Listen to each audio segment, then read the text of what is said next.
안녕하세요. 창의적 사고와 코딩 해리포터 팀 발표를 시작하겠습니다.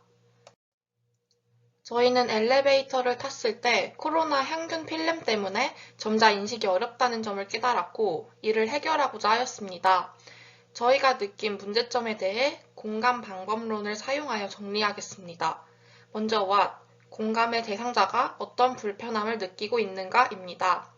엘리베이터에서 향균 필름이 두꺼워 버튼이 잘 눌리지 않았고 시각장애인 분들께서 숫자를 읽지 못하는 것을 본 적이 있어 불편해 보였습니다. 두 번째 how, 공감의 대상자가 어떻게 불편함을 해결할 수 있는가에 대한 부분입니다.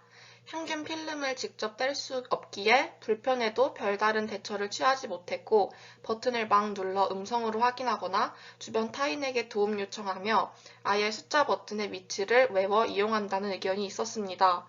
따라서 대부분이 가지고 있는 휴대폰 앱으로 점자를 인식하는 AI를 만들자는 답변이 나왔습니다.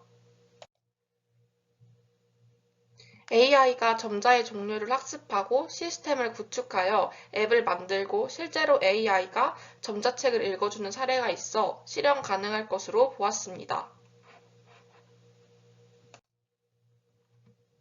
AI가 시각장애인 분들에게 음성뿐만 아니라 진동과 같은 감각으로 신호를 주고 음성의 종류 또한 사용자가 고를 수 있게 제작하자는 의견이 있었고 청각과 촉각에만 의지하는 시각장애인 분들을 위해 더더욱 어플의 존재가 필요하다고 느꼈습니다. 마지막 Y, 공감의 대상자가 왜 그런 불편함을 느끼고 있는가에 대한 부분입니다. 시각장애인분들이 엘리베이터에서 숫자 버튼에 붙어있는 점자를 인식하지 못하는 경우가 생기는 이유에 대해 코로나 예방을 위해 부착된 향균 필름으로 인해 전부 다 점자를 인식하는 게 어려워졌다고 생각했습니다. 이와 같이 문제에 대해 공감해 보았고 더더욱 문제 해결의 필요성을 느끼게 되었습니다. 다음으로 저희 팀의 페르소나를 소개하겠습니다. 이름은 김고민이고 50대 무직 시각장애인입니다. 혼자 돌아다니는 것을 좋아하고 남들보다 귀가 어둡고 차분하지 못하고 급한 편입니다. 향균 필름으로 인해 엘리베이터 점자를 읽기 어려워해 혼자 힘으로 점자를 읽을 수 있는 쉬운 방법을 찾으려고 합니다. 사용자 스토리로는 김고민 씨는 산책과 여행을 좋아해서 밖에 자주 나간다. 그로 인해 엘리베이터에 타는 경우가 많다. 엘리베이터 숫자 버튼에 붙어있는 향균 필름으로 인해 불편함을 겪은 적이 있다. 남들보다 귀가 어둡고 내성적이라 도움을 청하기 어려워한다. 스스로 점자를 읽을 수 있는 다른 방법을 찾길 원한다. 입니다. 다음은 사용자 경험 분석으로 시간의 흐름에 따라 마인드셋, 액션, 터치포인트, 이모션에 따라 정리한 표입니다. 5Whys 단계에서는 시각장애인 분들이 점자를 인식하지 못한다 라는 질문을 시작으로 총 5번의 단계를 거쳐 결론을 도출했습니다.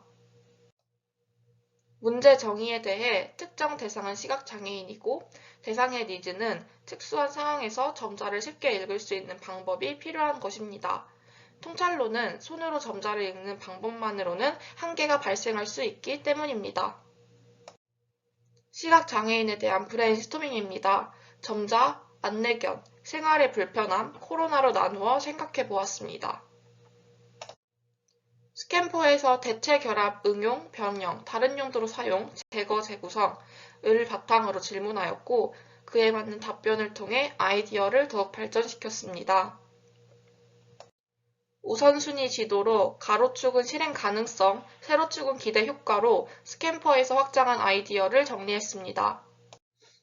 아이디어 구체화입니다. 코로나19 상황이 지속되면서 생활 속의 방역이 중요시되어 지하철 손잡이, 엘리베이터 숫자 버튼 등에 향균 필름이 부착된 모습을 쉽게 볼 수 있다. 이에 따라 시각장애인을 위한 점자가 향균 필름으로 가려지면서 점자를 인식하기 어려운 문제가 발생했다.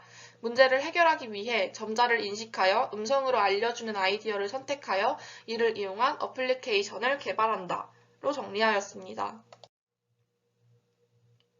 스토리텔링 캔버스 단계에서 주제, 목표, 청중 등 지금까지의 내용을 다시 한번 표로 정리했습니다. 어플리케이션 실행 순서 구조도입니다. 기획 의도와 더불어 사용 방법과 순서를 정리하였습니다. 마지막으로 스토리보드 시연을 시작하겠습니다. 저희 팀의 페르소나 김고민 씨는 아침 8시에 기상했습니다. 하지만 요즘 산책을 나가지 못해 몸이 개운하지 않습니다. 그래서 점심시간, 점심을 먹고 오랜만에 외출을 하기로 마음먹었습니다. 김고민 씨는 밖으로 나가기 위해 엘리베이터에 탑승했습니다. 엘리베이터에 탄 후에 숫자 버튼을 누르기 위해 점자를 인식하려 했지만 향균 필름으로 인해 점자를 읽기 어려웠습니다. 마침 김고민 씨는 가족이 알려준 어플이 떠올랐고 미리 다운받았던 점자 인식 어플을 시행했습니다.